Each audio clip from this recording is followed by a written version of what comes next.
कौन सा मेटल कितना रिएक्टिव है, कौन है आगे आओ। ठीक है, काशी नाथ, अगर ऐसी रिएक्शन में शेयरिंग होती है इलेक्ट्रॉन की, क्या होती है, इलेक्ट्रॉन्स की शेयरिंग होती है। हाँ तो भाई मेटल की केमिकल प्रॉपर्टीज को पढ़ने के बाद आज हम पढ़ने जा रहे हैं कि कौन सा मेटल कितना रिएक्टिव है, कितना कम रिएक्टिव है, ये हमें कौन बताने वाला है। तो इसमें हमारी मदद करेगा रिएक्टिविटी सीरीज ऑफ मेटल, जो कि हमें ये बताता है कौन सा मेटल कितना रिएक्टिव है। सबसे ऊपर जो बैठा है वो सबसे ज्यादा रिएक्टिव है, सबसे नीचे जो बैठा है वो सबसे कम रिएक्टिव है।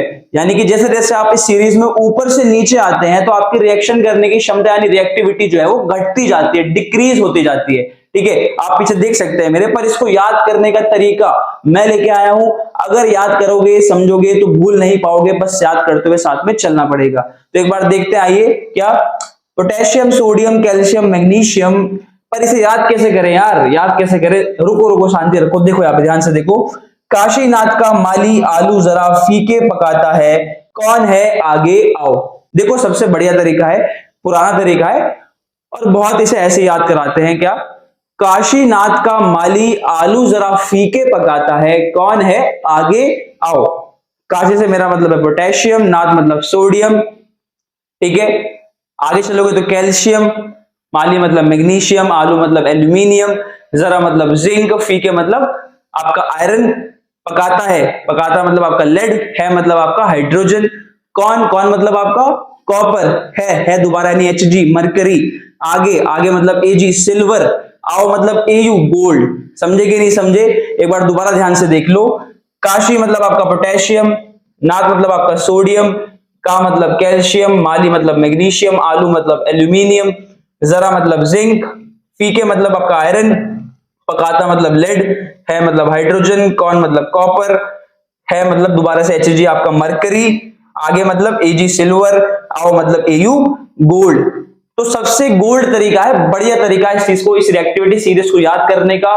ध्यान से सुनो, सबसे ऊपर कौन है आपका, कौन है पोटेशियम, तो सबसे ज्यादा रिएक्टिव भी कौन, पोटेशियम। लेकिन फिर आप जैसे जैसे नीचे आओगे आपकी रिएक्टिविटी सीरीज वैसे वैसे घटती जाएगी, मतलब रिएक्शन करने की क्षमता रिएक्टिविटी डिक्रीज होती जाएगी।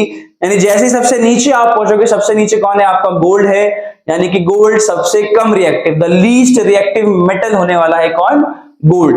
और द मोस्ट रिएक्टिव मेटल कौन होने वाला है आपका पोटेशियम। समझे कि नहीं समझे, याद करने का सबसे बेस्ट तरीका, काशीनाथ का माली आलू जरा फीके पकाता है, कौन है आगे आओ। समझे कि नहीं समझे, बढ़िया याद रखना। अब इसका एक, ये तो हमारी हिंदी मातृभाषा का तरीका था, इसका एक अंग्रेजी तरीका भी है, देख लो, याद करना हो समझ लो, वरना आपकी मर्जी है, वरना सबसे बेस्ट तरीका बता दिया है। ठीक है, एक बार ध्यान से देखो। Please stop calling me a zebra, मुझे ज़ेब्रा बुलाना बंद करो, अपनी बात नहीं कर रहा हूं मैं। ठीक है, ध्यान से देखो। Please stop calling me a zebra, instead learning how copper mercury saves gold. Learning मतलब लर्निंग मत करने से लर्न कर लेना। ठीक है, इसे काट देता हूं मैं यहां से।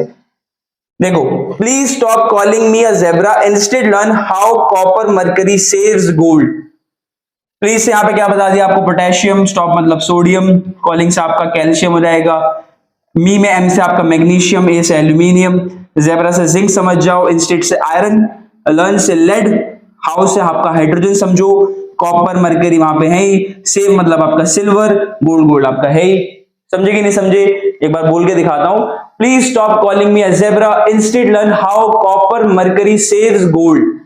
ठीक है, पर अपना गोल्ड तरीका तो भाई यही वाला है, काशीनाथ का माली आलू जरा फीके पकाता है, कौन है आगे आओ। आया कि नहीं आया समझ में आ गया तो बढ़िया, लिख लो, याद कर लो। ठीक है, चलिए आगे बढ़ते हैं, आगे बढ़ते हैं। ध्यान से देखो भी, यहाँ पे आपके लिए कुछ है, यहाँ पे एक बार ध्यान से देख लीजिए इस चीज को, कुछ पहचाना लग रहा है क्या। तो देखो यहाँ पे ये आपसे सवाल पूछ रहा है, क्या आपको रिएक्टिविटी सीरीज अभी जो समझाई थी याद है, एक बार रिकॉल करो, रिकॉल करो, और रिकॉल करने के साथ साथ कमेंट सेक्शन में लिखो। ठीक है, मैं आपके सारे कमेंट्स देखूंगा।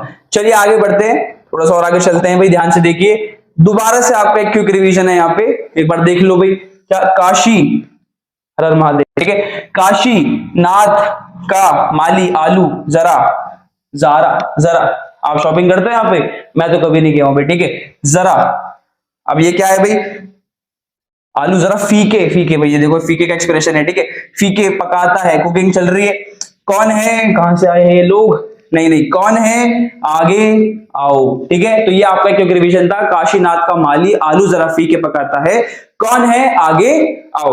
अब इसी तरीके से आपको रिएक्टिविटी सीरीज बहुत ही अच्छे से याद हो जाएगी, बस प्रैक्टिस कर लेना, लिख लिख के देख लेना, कमेंट सेक्शन में अपना आंसर जरूर कर देना।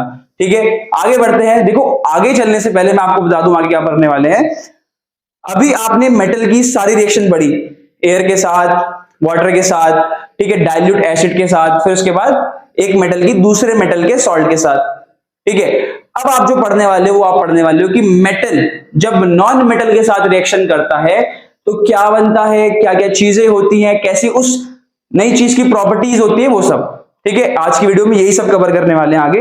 हाँ तो भाई थोड़ी सी बेसिक चीजों को रिवाइज करा दूं एक बार, वैसे मैं पहले की वीडियो में करा चुका हूं, तो एक बार पुरानी वीडियो उठा के देख लो भाई, सब क्लियर होगा। ठीक है, ध्यान से देखो, सोडियम की बात करें, सोडियम का एटॉमिक नंबर है 11 से मेरा मतलब इसमें इलेक्ट्रॉन भी कितने, 11। अगर इसकी इलेक्ट्रॉनिक कॉन्फ़िगरेशन करोगे तो बनेगी 2,8,1। अब ऑक्टेट रूल के अकॉर्डिंग, किसके अकॉर्डिंग, ऑक्टेट रूल के अकॉर्डिंग ये एक इलेक्ट्रॉन को छोड़ के Na+ बन जाएगा। क्या बन जाएगा, Na+। तो ध्यान से सुनो, जब इसने एक इलेक्ट्रॉन को लूज करा, एक इलेक्ट्रॉन को लूज करा और इस पे चार्ज आया पॉजिटिव, तो ये क्या बन गया, इलेक्ट्रोपॉजिटिव।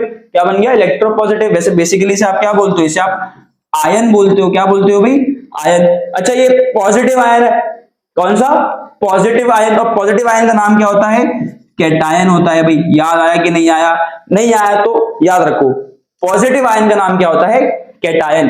चलो एक और एग्जांपल लेते हैं, Cl का एग्जांपल लेते हैं। Cl का एटॉमिक नंबर 17, यानी इसमें इलेक्ट्रॉन भी कितने, 17। इसकी इलेक्ट्रॉनिक कॉन्फ़िगरेशन करोगे तो 2,8,7। अब ध्यान से देखो, 7 को छोड़ना आसान है या फिर 1 को गेन करना, ऑब्वियस सी बात है यार, 1 को गेन करना आसान है, तो क्या कर लेगा ये, 1 को गेन करके अपने ऊपर माइनस का चार्ज लाएगा। क्योंकि भाई देखो, इलेक्ट्रॉन को लूज किया तो पॉजिटिव चार्ज, इलेक्ट्रॉन को गेन किया तो नेगेटिव चार्ज, तो इसके ऊपर 1 का नेगेटिव चार्ज आता है, यानी कि ये इलेक्ट्रोनेगेटिव बन जाता है। अच्छा इसे भी आप क्या बोलोगे, इसे आप आयन बोलोगे, पर क्योंकि ये एक नेगेटिव आयन है, कौन सा आयन है, नेगेटिव आयन है, तो इसका नाम क्या है, इसका नाम है एनायन। क्या नाम है बच्चों, एनायन। पॉजिटिव आयन का नाम है कैटायन, नेगेटिव आयन का नाम है एनायन। दिमाग में डाल लो, याद रखो, अगर भूले बहुत मारूंगा। समझ गए कि नहीं समझ गए, चलो बढ़िया आगे चलते हैं। कुछ बेसिक थे, अब इसको ध्यान रखना। ठीक है, आगे बढ़ो आगे बढ़ो। तो ध्यान से देखो, जब भी एक पॉजिटिव आयन और एक नेगेटिव आयन, कहने का मतलब जब एक मेटल और एक नॉन मेटल आपस में रिएक्शन करते हैं तो बनता है कंपाउंड। क्या बनता है जी, कंपाउंड बनता है। मेटल और नॉन मेटल के रिएक्शन करने से बनता है कंपाउंड। क्या बना, कंपाउंड बना।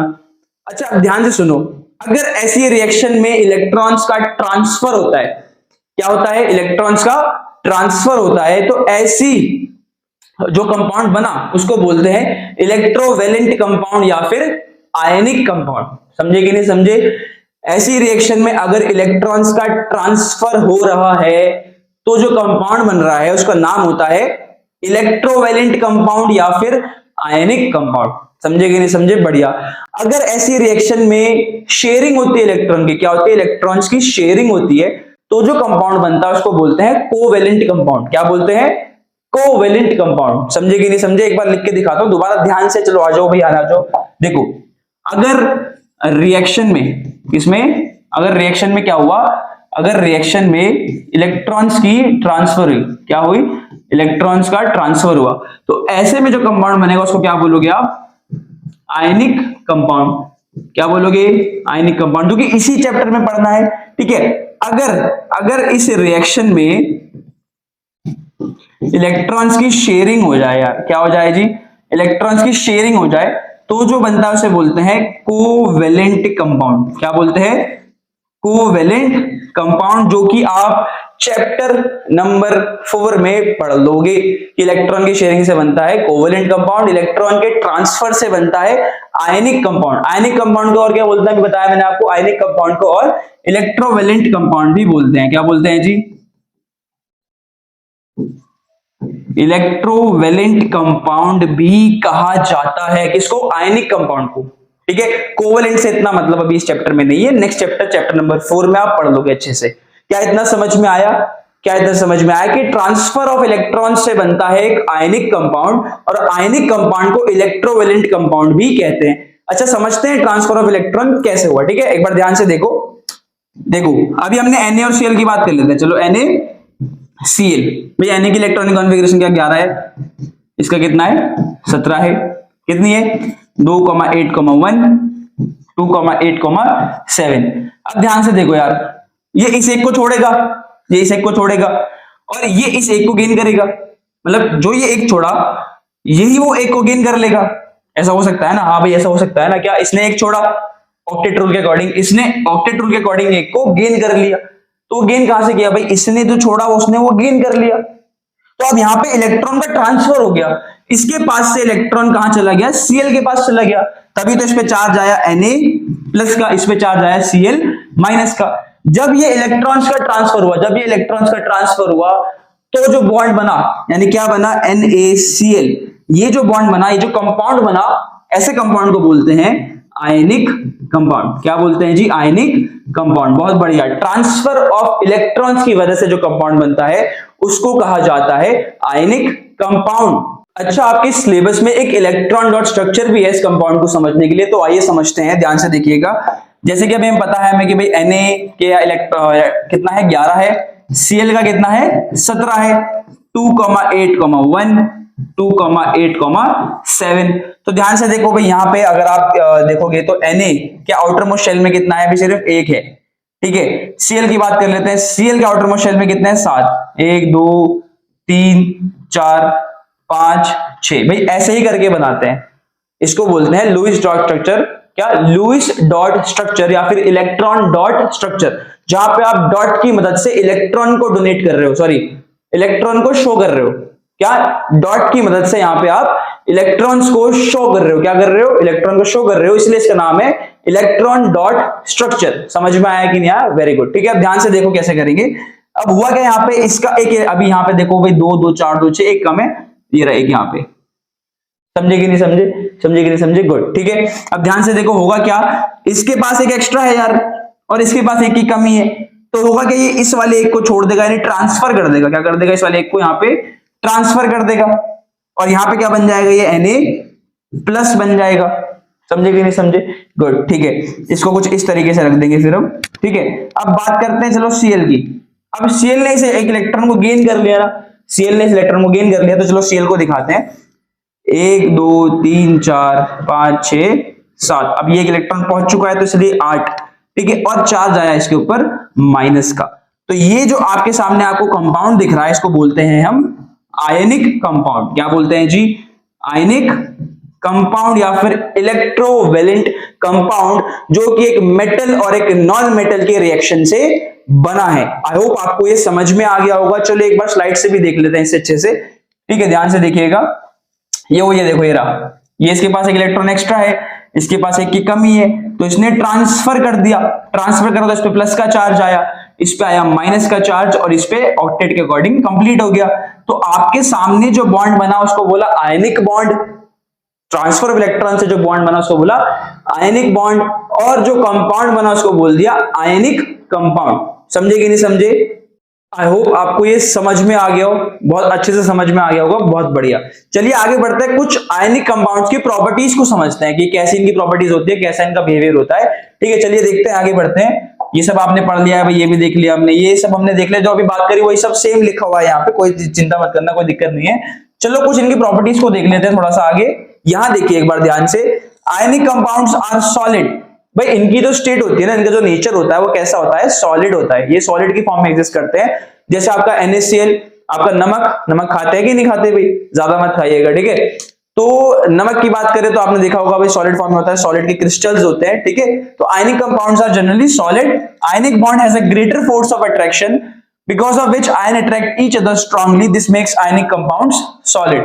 अब होता क्या है यार, देखो आयनिक कंपाउंड जो बना है ना, वो ट्रांसफर ऑफ इलेक्ट्रॉन्स की वजह से बना है। ट्रांसफर ऑफ इलेक्ट्रॉन्स, तो यहाँ पे जब इलेक्ट्रॉन दे दिया तो यार काफी स्टेबल हो गए हैं दोनों के दोनों, NaBCl भी। तो इनके बीच में ना काफी फोर्स ऑफ अट्रैक्शन ज्यादा है। फोर्स ऑफ अट्रैक्शन जो है दोनों के बीच में काफी ज्यादा है। तो काफी पास पास आ जाते हैं, जिसकी वजह से सॉलिड फॉर्म में एग्जिस्ट कर रहे हैं कौन, आपका आयनिक कंपाउंड्स। आई होप आपको क्लियर हुआ हो। अच्छा, इसी ग्रेटर फोर्स ऑफ अट्रैक्शन की वजह से एक बात बताओ, अगर इनकी फोर्स ऑफ अट्रैक्शन ज्यादा है तो इनको तोड़ पाना मुश्किल है, यानी आपको ज्यादा एनर्जी देनी पड़ेगी इनको सेपरेट करने के लिए।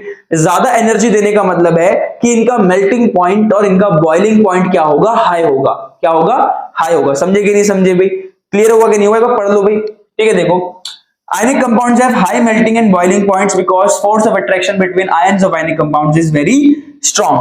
सिंपल था कि नहीं था? ठीक है, समझे कि नहीं समझे भाई, फोर्स ऑफ अट्रैक्शन बहुत ज्यादा है, तोड़ पाना बहुत मुश्किल है, दूर करने के लिए ज्यादा एनर्जी देनी पड़ेगी, यानी कि मेल्टिंग पॉइंट बॉइलिंग पॉइंट कैसा होगा, हाई होगा। समझे कि नहीं समझे? अच्छा, यहाँ पे लिखा आयनिक कंपाउंड्स आर ब्रिटल। देखो ब्रिटल ना एक प्रॉपर्टी होती है क्या, कि दिखने में तो यार हार्ड सा लग रहा है लेकिन आसानी से टूट सकता है। मतलब दिखने में तो सॉलिड है लेकिन आसानी से तोड़ा जा सकता है, उसको ब्रिटल कहते हैं। जैसे आपकी गुड़ की बट्टी नहीं होती, खाई होगा आपने, कि दिखने में तो हार्ड से पर ऐसे करते हो टूट जाती है। समझे कि नहीं समझे? तो उस प्रॉपर्टी को बोलते हैं ब्रिटल। जैसे आपका बिस्किट हो गया यार, हार्ड सा लग रहा है पर ऐसा आसानी से टूट जाता है, उस प्रॉपर्टी को बोलते हैं ब्रिटल। तो आयनिक कंपाउंड्स आर ब्रिटल। समझे कि नहीं समझे? बढ़िया। अब आगे देखो भाई, आयनिक कंपाउंड्स पानी में डिसॉल्व हो जाते हैं। आयनिक कंपाउंड्स पानी में डिसॉल्व हो जाते हैं। देखो ऐसा क्यों होता है कि पानी के अंदर जो हाइड्रोजन ऑक्सीजन है, पानी जो है वो इनके बीच के बॉन्ड को तोड़ देगा। भाई पानी जो है, सपोज करो आप NaCl को पानी में डिसॉल्व कर रहे हो, तो पानी Na और Cl के बीच को बॉन्ड को तोड़ देगा, यानी Na अलग हो जाएगा, Cl अलग हो जाएगा, पानी के अंदर आपको आयंस मिल जाएंगे। क्या मिल जाएंगे? आयंस, कैटायन और एनायन मिल जाएगा। तो इसलिए पानी में डिसॉल्व हो जाते हैं, क्योंकि पानी इनके बीच के बॉन्ड को तोड़ देता है, तो ये पानी में डिसॉल्व हो जाते हैं। ठीक है, अच्छा किस में डिसॉल्व नहीं होते, एक बार देख लो यार ध्यान से, क्या लिखा है यहाँ पे, ionic compounds are generally insoluble in organic solvents like kerosene, petrol etcetera. देखो ऑर्गेनिक का मतलब होता है जिसमें कार्बन हो, सिंपल समझ लो इसना। क्या? ऑर्गेनिक सॉल्वेंट का मतलब जिसमें कार्बन आ रहा है या फिर नीचे में मिल रहे हैं रॉ, ठीक है, कार्बन आ रहा है उसमें, तो ये ना ऑर्गेनिक सॉल्वेंट्स में इनसॉल्युबल होते हैं। देखो सिंपल सा रीजन, ऑर्गेनिक सॉल्वेंट जैसे कि केरोसिन, आपका अल्कोहल वगैरह, ये सब इनके बीच के बॉन्ड को तोड़ नहीं पाते हैं, इनके बीच के बॉन्ड को तोड़ नहीं पाते हैं, तो यार डिसॉल्व नहीं हो पाता है। सिंपल सी कहानी है, समझे कि नहीं समझे? गुड, चलो आगे बढ़ते हैं, आगे बढ़ते हैं, ध्यान से देखते रहिए, आगे भी है। Ionic compound do not conduct electricity in the solid state. भाई देखो सॉलिड स्टेट में ना ये बहुत पास है, इनका फोर्स ऑफ अट्रैक्शन बहुत ज्यादा है, तो आसानी से टूट नहीं पाएंगे। टूट नहीं पाएंगे तो आयंस नहीं मिलेंगे, आयंस नहीं मिलेंगे तो इलेक्ट्रिसिटी कंडक्शन नहीं होगा। समझे कि नहीं समझे? गुड। लेकिन क्या हो अगर आप इनको पिघला दो, यानी इनकी मोल्टन फॉर्म में ले आओ। जब आप इनको इनकी मोल्टन फॉर्म में ले आते हो तो इनमें से आयंस मिलना काफी आसान हो जाता है। कैसे भाई? देखो सॉलिड फॉर्म में थे, फोर्स ऑफ अट्रैक्शन ज्यादा था, लेकिन जब आप इनको इनकी मोल्टन फॉर्म में ले आए तो आपने उस फोर्स ऑफ अट्रैक्शन को कम कर दिया, इनकी ताकत को कम कर दिया, जिसकी वजह से थोड़ा दूर दूर हो गए। अब जब इनकी फोर्स ऑफ अट्रैक्शन कम हो चुकी है तो इनको तोड़ पाना आसान है, यानी इनको इनमें से आयंस आपको इजीली मिल जाएंगे, इनमें से आयंस आपको इजीली मिल जाएंगे। इसीलिए सॉलिड स्टेट में इलेक्ट्रिसिटी कंडक्शन नहीं होगा, लेकिन मोल्टन स्टेट में ये इलेक्ट्रिसिटी कंडक्शन कर देंगे, क्योंकि आपको आयंस आसानी से मिल जाएंगे। समझे कि नहीं समझे? समझे तो बहुत बढ़िया, वेरी गुड। आगे देखते हैं, आगे कुछ है क्या? देखो वही सब जो भी हमने कहानी पढ़ी है वही सब, ठीक है। Ionic compound conduct electricity in the molten state, same reason, same चीज, मतलब the solution of ionic compound में वाटर कंडक्ट इलेक्ट्रिसिटी। अब ये क्यों होता है? क्योंकि सॉल्यूशन में से आयंस मिल जाते हैं, सॉल्यूशन में से क्या मिल जाता है? आयंस मिल जाते हैं, तो इलेक्ट्रिसिटी कंडक्शन हो जाता है। बहुत बढ़िया, आई होप आपको समझ में आया हो।